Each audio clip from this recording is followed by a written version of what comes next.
The Kraken. One of the most feared mythical monsters of the deep.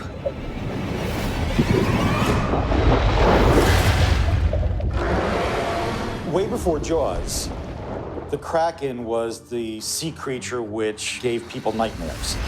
For centuries, sailors lived in terror of it. I would not want to meet one of these guys underwater. Frightening. It was the biggest thing in the ocean, the size of an island. Its huge tentacles could rip boats to pieces in moments. You could be out on the ocean one moment, and the next sucked right down into the depths. It would devour an entire ship's crew.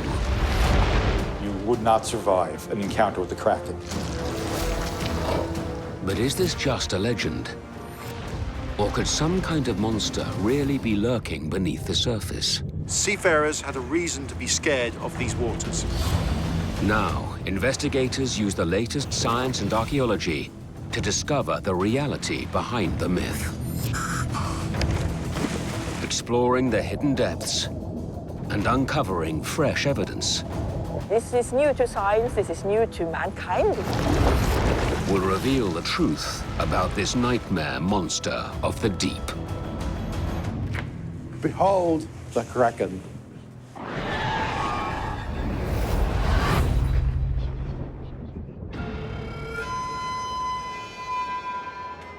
Norway, land of high soaring mountains and deep, dark seas. These waters gave birth not just to the Kraken myth, but many other legendary marine monsters. This 16th century map reveals how many strange sightings happened in these Nordic seas. Ancient sea beasts here came in many forms. One was the sea serpent. 61 meters long, it could tower over ships with its scaly body. The mythical pristas would spit out huge torrents of water to sink vessels. And the legendary Xiphias could cut open boats with its sword-like fin. But the most terrifying of them all was the Kraken. It was armed with fierce teeth and tentacles, and was colossal in size. In the ocean, you can be infinitely big because the ocean is actually supporting your weight. So animals coming from the dark, deep ocean had mass, and therefore they had power. How could you not fear something like that? That's the Kraken. Biologist Charles Paxton is on the hunt to discover if there was a real animal behind the myth of the Kraken. This is more than just a monster story. For some people, the Kraken was very, very real. He believes the answer may lie in the record of a sighting hidden deep in the archives of the Norwegian University of Science and Technology in Trondheim. In the middle of the 18th century, we start getting the first eyewitness accounts of giant kraken-like animals being described in the scientific texts of the day. So here we have a naturalist. He speaks of animals with arms 54 foot in length. In the report, the crew of a Danish schooner has a terrifying encounter while stopping for repairs. 3 men are busy scraping barnacles off the side of their ship, when suddenly, 2 of them disappear. They're under attack from a sea monster. Tentacles as thick as tree trunks shoot from the water and reach for the ship. Terrified that this beast will drag them to the bottom of the ocean, the crew takes up arms. They attack the monster with their cutlasses and shear off one of its tentacles. Wounded, it disappears back into the deep where it came from. The fear of the Kraken became so big that people wanted answers. What was it, and where did it come from? People were starting to consider the world of living things in a completely different way. Naturalists were developing new techniques and new philosophies. This was the age of science. Charles searches for evidence of what effect this revolution would have on the Kraken. Carl von Linnaeus, developed a new system of biological classification. This system defined a new standard of how animals should be identified. Animals were classified by their distinctive characteristics. Birds have feathers and wings. Reptiles might have scales and crawl. Each animal was given two names, a genus name and a species name. Linnaeus' system provided a framework by which monsters could be classified and named as animals. Reports of monsters are still coming in, but now they're being classified and dissected under zoology. In 1857, a naturalist, Japetus Steenstrup, made a bold move. He classified the Kraken. He said it was the giant squid, which he gave the binomial name Archaeology ducks. The Kraken had been turned into an animal. Could the giant squid really be the man-eating culprit? It's a strange creature that's rarely seen. Would its elusive nature explain why the Kraken mystery existed for so long? Fortunately, Charles has gained exclusive access to a massive specimen that washed up on the Norwegian coast 60 years ago. Could this be the legendary monster behind the terrifying accounts?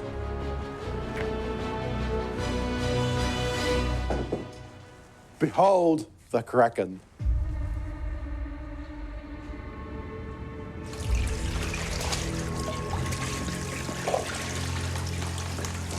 So this is a specimen of Archaeology, the giant squid, named by Steenstrup in 1857. Whoa. He thought it could be the Kraken. It's rare to find such a well-preserved specimen. Sharp coastal rocks and scavenging animals mean few remain intact. Can we see the eyes? No, The eyes are removed. yeah. I'm fulfilling one of my dreams here to actually see a large specimen of giant squid, even though it's preserved. I mean, a specimen like this, it is absolutely massive. To think that an animal like this is actually living in the sea, very rarely seen at the surface. We don't know how long it lives for. We don't know how big it gets. It has 8 arms, 2 tentacles. This would be a prime suspect for the Kraken. The giant squid has enormous arms, exactly as described in some Kraken sightings. But are they strong enough to pull a boat down into the depths so it can devour its crew? Comparative anatomist Dr. Joy Reidenberg investigates. Let's take a closer look at the body shape of a squid. What I have here are 2 smaller squid, but they are essentially the same body shape. Trailing behind it here are the arms. These are the arms over here. And these 2 very, very long ones, these are the tentacles. The tentacles come rocketing out from this animal, grab its prey, and pull it back, and pulls it into the mouth. The squid has a fearsome mouth. It has a beak in it that looks kind of like a parrot beak. This is something really special. These are actually taken from the suckers of a giant squid. And these little rings actually have teeth on them. The teeth are embedded inside hundreds of suckers at the tips of the giant squid's 2 feeding tentacles. So if you look carefully at them, these are weapons. I'm going to keep rolling this back and forth so you can get a good look at these little teeth. It kind of reminds me of the tool that you use when you're trying to make a hole in a door to put a doorknob. That's what these are. And they can grind back and forth with these little teeth. This is a really brutal attack weapon. The enormous size of the giant squid is equally terrifying. It has a really big body. Just this part of the body alone is about as big as I am, and I'm around 5 feet tall. But if you add to it the arms, which are all of these, plus the tentacles, the really long parts over here, now you're talking about an animal that's around 20 feet long. Enormous. It used to be thought that they were very slow animals, particularly because they were so massive. But we now know from underwater film footage that these animals can move very, very quickly. I would not want to meet one of these guys underwater. Frightening. Giant squid are clearly ferocious hunters. But could they ever take on a ship and win? The images you often hear sailors talk about of the Kraken that's wrapped its arms around the mast of a square-rigged wooden ship, that just couldn't happen with a giant squid. That would require really, really big arms. If you look at the arms of a squid, a giant squid, they're big, but they're not that big. The giant squid is a monster. I think it explains some of the stories, but not all of them. So if the Kraken can't be explained by a giant squid, what else could have inspired tales of this huge monster? We really don't know the complete biological diversity of the sea. There are creatures out there still that inhabit the darkest, deepest parts of the ocean. And every once in a while, one will show up and it just freaks people out. Every fisherman would have had a different take on what this thing could be. Some might say it was like a crab with claws, some might say more like an octopus. Its form kept changing depending on who you asked. This mythical sea monster struck fear into the hearts of sailors for centuries. The giant squid is no longer the prime suspect. So what inspired these tales? To find out, Charles tracks the myth back to its ancient roots in Scandinavia. It's in these waters the legend became famous. And I want to explore the origins and truth behind the myth. What was so special about these seas that they were considered the Kraken's lair? Charles believes the first description of the beast comes from the ancient people who made this area their home, the Norse. This is the Arrowad saga, a Norse tale of revenge from the 13th century, and it contains our earliest Scandinavian reference to the monster that will become the Kraken. The story tells how a Viking hero called Arrowad has magical arrows that make him invincible. He sails the northern seas looking for glory. One day, he passes between two rocky islands. Suddenly, he hears a deep rumbling roar. These are no ordinary islands. They're the jaws of the Kraken. An ancient sorcerer has sent the biggest beast of the sea to kill him. And even his magical arrows are powerless against it. But Odd narrowly escapes. This account suggests the Kraken is not a giant squid, but a very different phenomenon. So what could really be lurking underneath the water to explain such a tale? Marine archaeologist Professor Eyvind Edegaard is going to use a small hull-mounted sonar system to find out.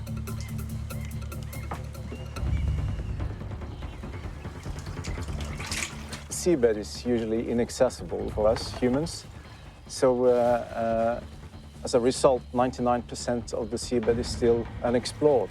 We know less about it than, for instance, Mars or the Moon. We need to scan the seabed using advanced technology. The sonar system will show a depth map of the Kraken's lair and could finally provide some answers. The saga said these waters were dangerous. I want to find out what those dangers actually were. The sonar system sends a sonic pulse into the depths that bounces back. This is then read by the scanner. While they wait for results, Charles finds specific reports of the Kraken. Two kind of local accounts of the Kraken. One, we've got a young and foolish Kraken stranded in the parish of, forgive my pronunciation, Alsterhaug in Nordland. So how far away is that? 4 or 5 hours. It's on the outer coastline, so it's an island. So it's not like in the fjord here. It's quite different. But it's the second Kraken encounter that's the most terrifying. Two fishermen of Fredrikstad, Uggerhaus, they encountered a classic Kraken that the sea turned to slime and mud, and the horns of the Kraken nearly crushed part of their boat. Right. So where's Fredrikstad? That's the southern part of Norway. It's in the Oslo fjord. And then we've got a transient island, that's off the coast of Sweden. Transient island, what's So that? that's an island which appears and disappears. And so the question is, what caused this Right, observed yeah. phenomena?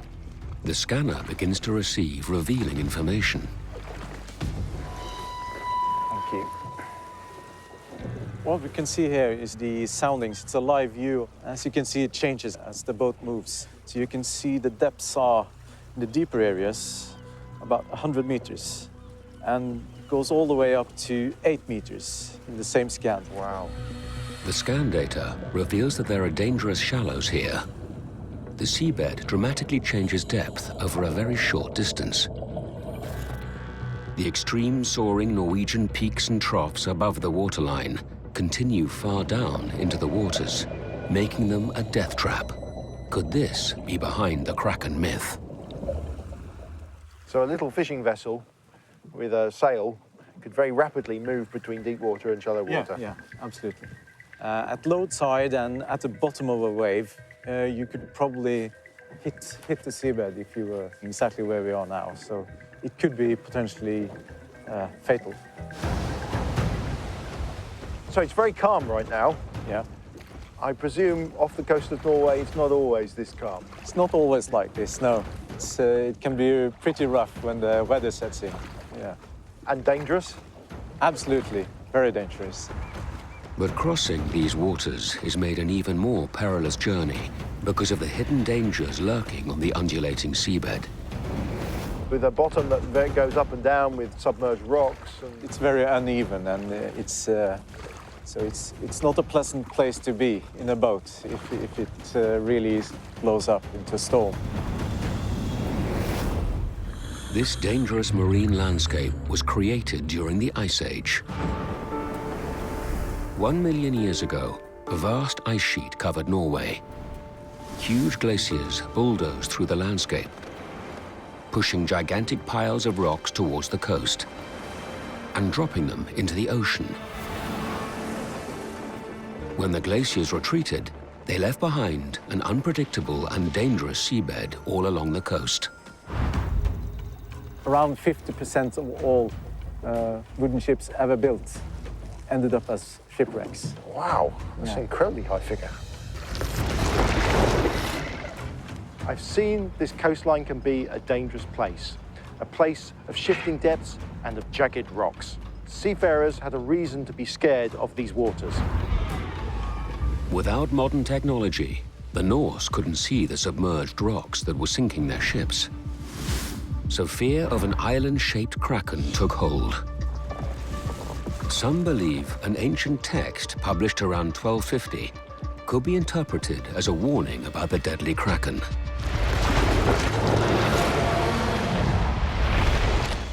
Written by a member of the king's court, the King's Mirror is a handbook for the rulers of Norway. It covers politics and statesmanship, but also the dangers of the northern seas. The most fearsome peril is the Kraken, a beast the size of an island. It claims only 2 exist in the world because the seas don't hold enough fish to feed anymore. When the Kraken is hungry, it opens its gigantic mouth, trapping vast shoals of fish inside. And when the monster has had its fill, it disappears into the depths. But the King's Mirror only makes the Kraken mystery deepen, because this description is nothing like the beast that pulled down the Danish ship. Why are accounts so varied? The mystery of what really inspired the legend remains unsolved. Does it mean that people are seeing different things? Or are they seeing the same things and they're just describing it in different ways, perhaps influenced by their prior beliefs? Muddying the waters yet further, Charles uncovers another account that introduces a bizarre new Kraken characteristic. One that is even more difficult to explain.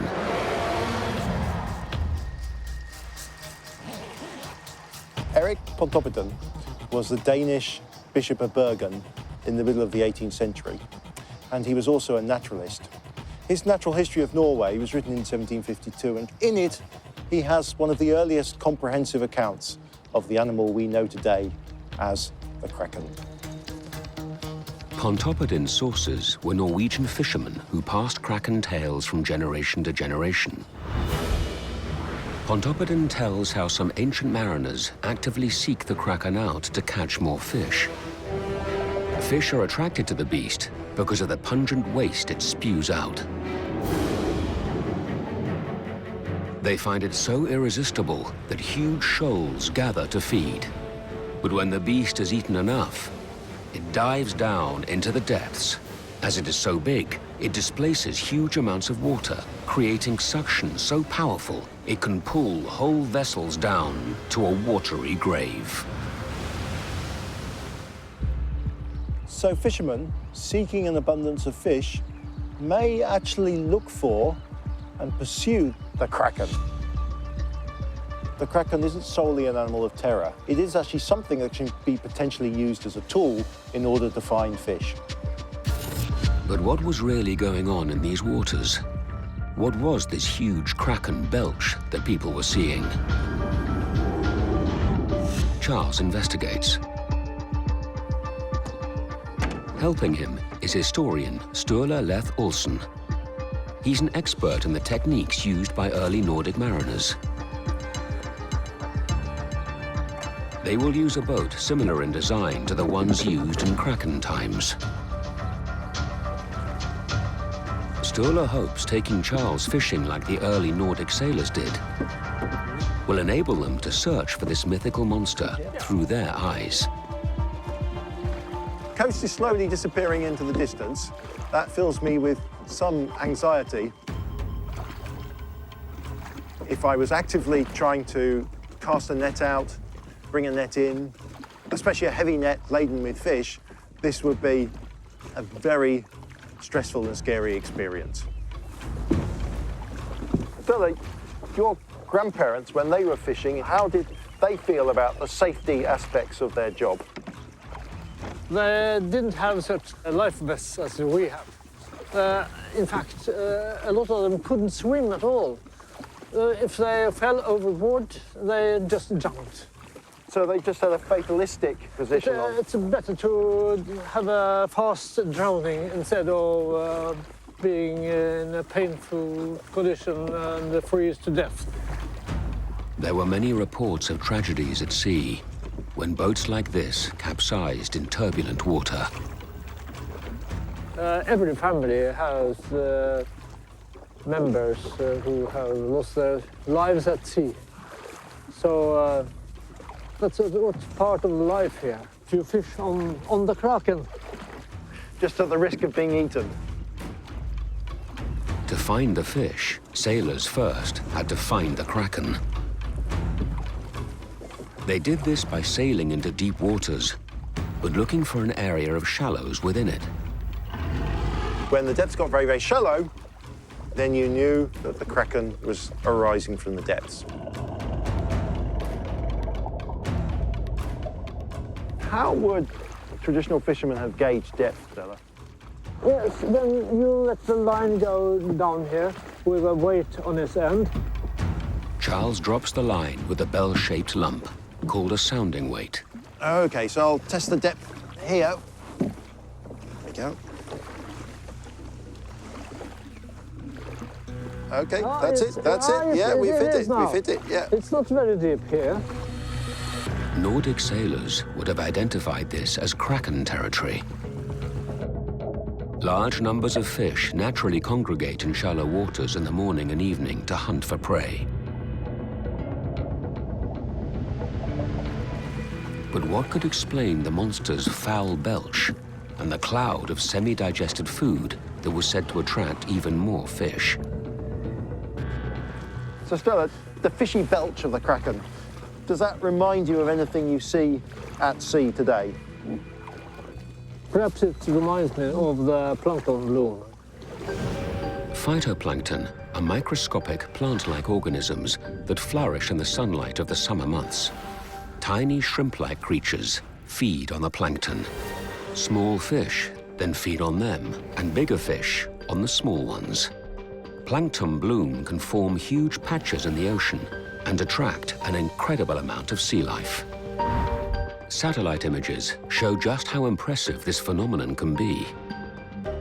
But Nordic sailors may have interpreted it as evidence that the giant Kraken really was in these waters.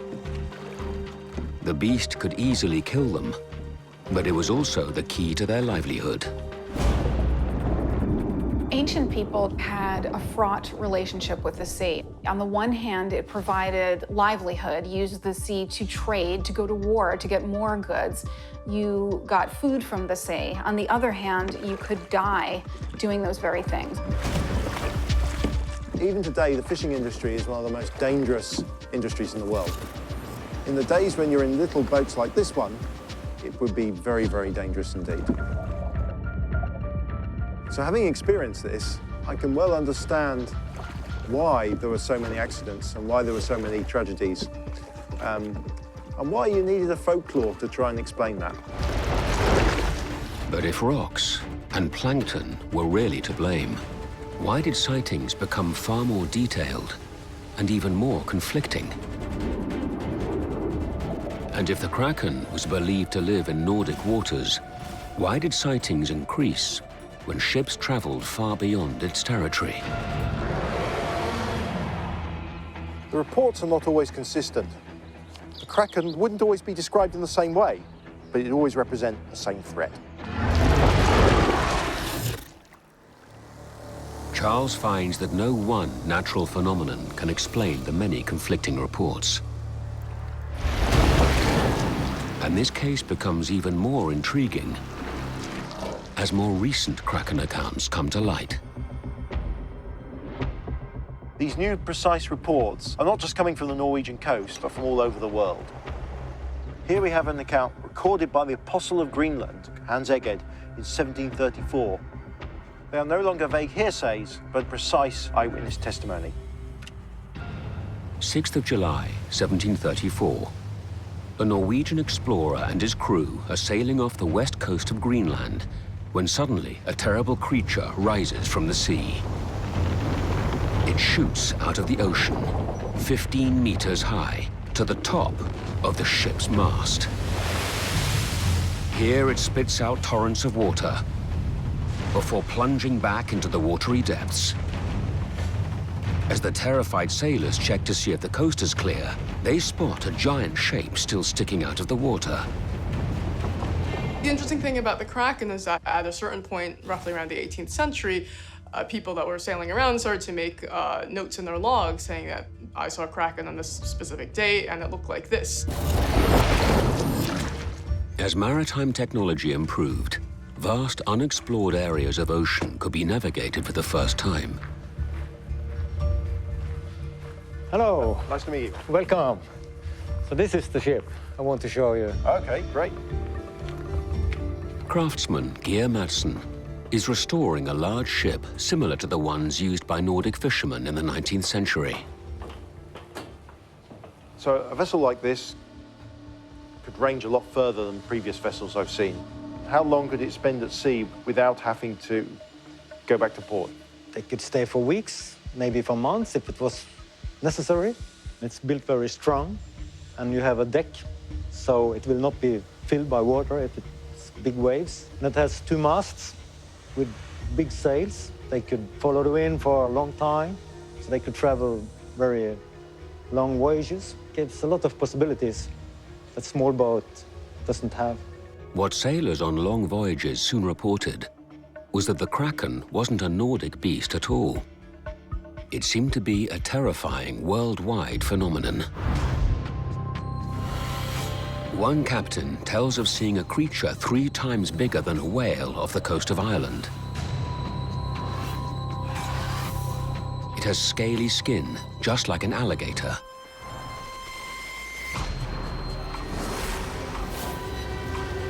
Another spots a 60-meter-long fish on a journey to New York. It's covered in a shell and has several birds resting on its back. And one comes across a gigantic beast in the Indian Ocean. It has flaps resembling wings, and its skin is spotted with something like eyes. But why would reports of the Kraken become so diverse and conflicting? The sea can play tricks with our perception. What we see isn't a direct reflection of reality. It's impacted by light, by distance, by balance. So on the sea, all of these elements come together and can result in some pretty distorted perceptions. Neurologist Professor Alex Olson believes that the longer period spent at sea could also have played a role. He is convinced they resulted in psychological symptoms that directly affected what the sailors were seeing. What we need to know is that what we perceive, what we are experiencing in this world, is not a photographic image of what is coming through our eyes. It's interpreted by the brain, and that interpretation is based on your prior knowledge, your memory. It's based on the culture that you brought up in. What kind of stories have you heard before? So a cold, stressed, tired Norwegian fisherman brought up with folk tales about sea monsters could actually perceive and report sea monsters. Yes, when you're out at sea for weeks, even months, then there's a lot of stressors to your brain. You have hypothermia, you have vitamin deficiency, you have sleep deprivation. All of these might cause changes in our perception. So you can misperceive things? Yeah, basically. When the brain doesn't have all the information, it starts making up stuff. So if you think you see something in the water, maybe it's a whale, maybe it's a reef getting out of the water, but if you're brought up with the Kraken history or the sea monster history, and you're anxious, you're very stressed out, you might actually start to see a sea monster.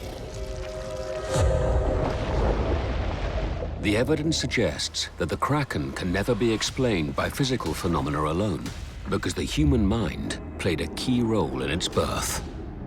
It would not be unreasonable to think that in a kind of agitated mental state from just the rigors of sailing would cause sailors to see things and see them differently from what they're actually seeing.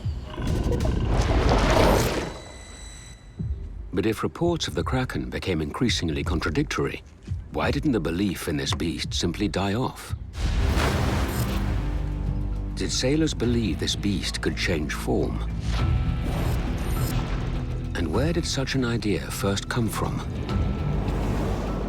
Are there any other water monsters that can help us understand the changing nature of the Kraken? Charles works with Scottish folklore expert Tony Bonning. For decades, he's investigated the ancient origins of legendary shape-shifting monsters. Scotland has a long history of mythical water creatures. The most famous of them, of course, is the Loch Ness Monster. Grainy black and white photographs have made this creature world famous.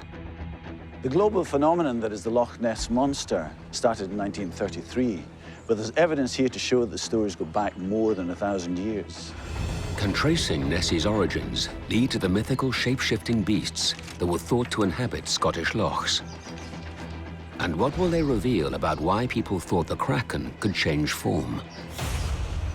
The ancient people of Scotland believed that creatures called kelpies lived in these parts. These beasts transform to become anything they want. When they take the shape of beautiful horses, they wear silver bridles and entice small children into the watery depths. As soon as the unsuspecting victims touch them, the kelpie has them trapped. They drag their prey underwater, where they devour them. Then the kelpie hides again in the darkness of the loch until it is time for their next victim. What could make people here believe such a bizarre, shape-shifting tale? In the small village of Aberlemno, Tony tracks down one of the oldest depictions of the kelpie myth. A standing stone more than 1,000 years old. There are some 350 objects around the country with the Pictish designs on them, and they vary from shards of rock to this phenomenal megalith. It's been here for over 1,000 years, and look at it, it's magnificent. This particular Pictish stone is known as the churchyard cross. Tony believes it holds clues to the lives of these ancient people. This is more than just a piece of rock, it's a book. It's a story for people who couldn't read nor write. It tells their history, the great battle of Duneccan on the back there. You've got religion, you've got their art, all the way through the Celtic designs that you've got around here. Just as the Bible promoted belief in fantastical creatures from angels to devils, stones like this presented dangerous, shape-shifting beasts like kelpies as terrifying fact. This is exactly what I've been looking for. You've got, first of all, the serpent's tail, the fish's tail, winding around here, dorsal fin, and then what have you got? Horse's head, horse's hooves. This is more than just a design here. These were living creatures as far as the people of ancient times were concerned. But what inspired such carvings?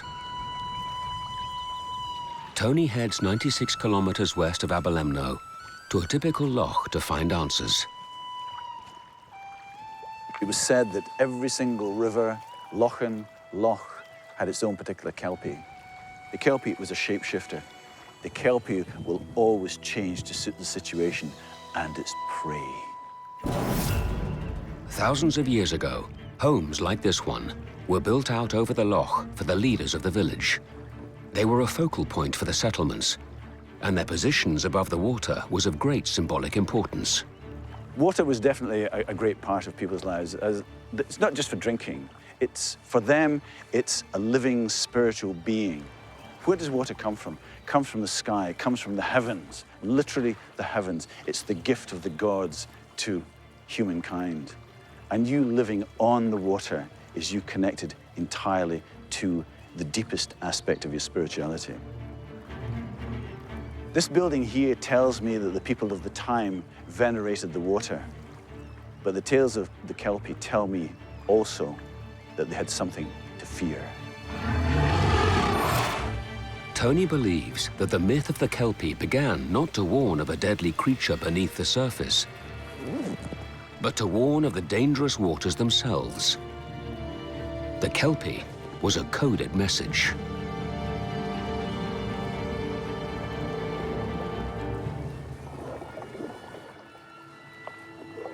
Scottish weather is infamously bad at times. I mean, horrendous. What kind of clothing are you wearing back 2,500 years ago? Wool, definitely wool. In fact, what I'm just sitting on, this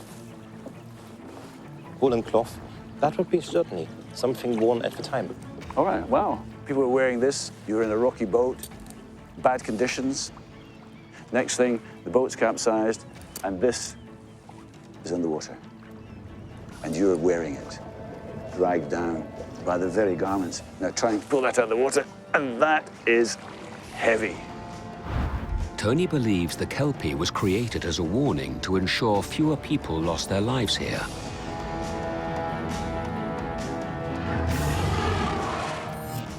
If you say to a child, don't go near the water, the first thing they'll do is go near the water. If you say to a child, you go near that water, there's something in there called the kelpie, it will drag you down and eat you. You're not going to give the water. But if the kelpie myth was created just to warn against drowning, what is the significance of its ability to shapeshift? Tony thinks it could cover far more eventualities. The kelpie tales are very useful means of warning the people against many different dangers that are out there. Off the west coast of Scotland, vicious kelpies resembling mermen attack sailors who strayed too far off course. On land, a kelpie disguised as a woman ambushes men foolish enough to walk the highlands at night. And in the Outer Hebrides, the story of a kelpie disguised as a handsome man is told to girls to keep them close to home. Mythical stories, especially of sea monsters, were used as a form of social control. One of the beauties of monster legends is a lot of times the details don't matter. It's the overall idea, the warning, the ethical challenge to the reader or the viewer. The kelpie unifies all the dangers to people in one beast, one tremendously demonic, horrible, nasty beast. You don't ever want to meet one. The Kelpie myth served to warn of many different perils. Did the Kraken legend serve a similar purpose? As sailors traveled further, they encountered more dangers. From typhoons to whirlpools and large man-eating sharks. Did the Kraken change shape to fit the culprit? Marine biologist Gro van der Marine realizes how scary these waters were for our ancestors. This is one of the most magnificent maps of the Scandinavian countries ever made. This is the Carta Marina. What's really magnificent is all these sea monsters. But while the origins of many have come to light, the inspiration behind the Kraken remains elusive.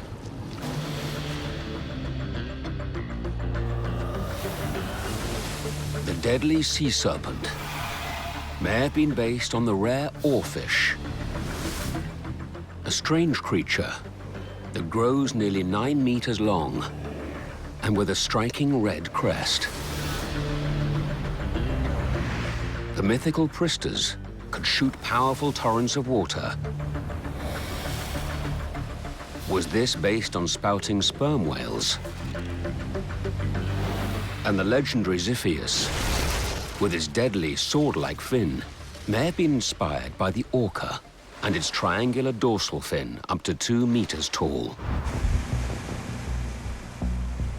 But a new discovery could potentially throw fresh light on the origin of the Kraken myth. Let's see what we got here. This is some exciting footage taken by some divers. In the murky, plankton-filled water, something unbelievable emerges.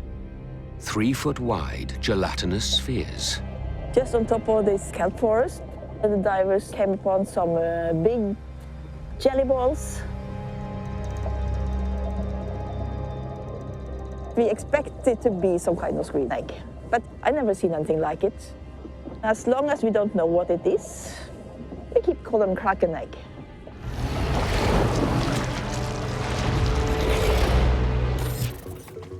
Gro works with specialist divers to hunt down more of these mysterious spheres. We are hoping for to see more Kraken eggs, and if they could grab a piece of it, a tissue sample, that would be wonderful.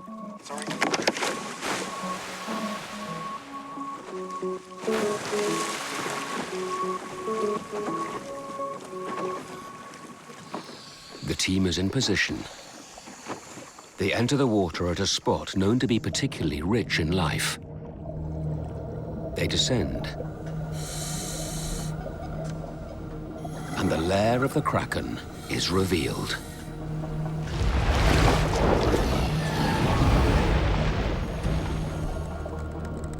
This is a new observation. This is new to science, this is new to mankind.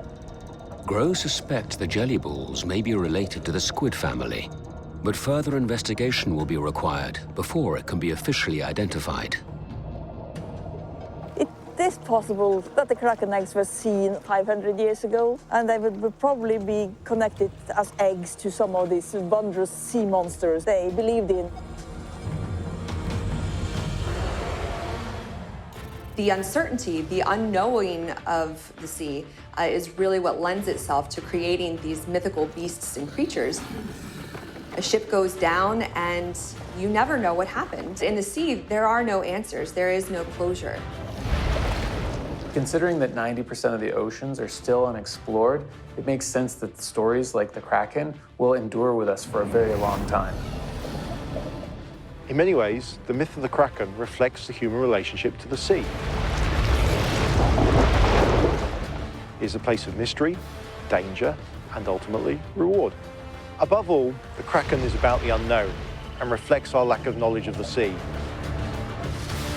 With so much of our planet's oceans still to explore, stories like the Kraken will endure for many years to come.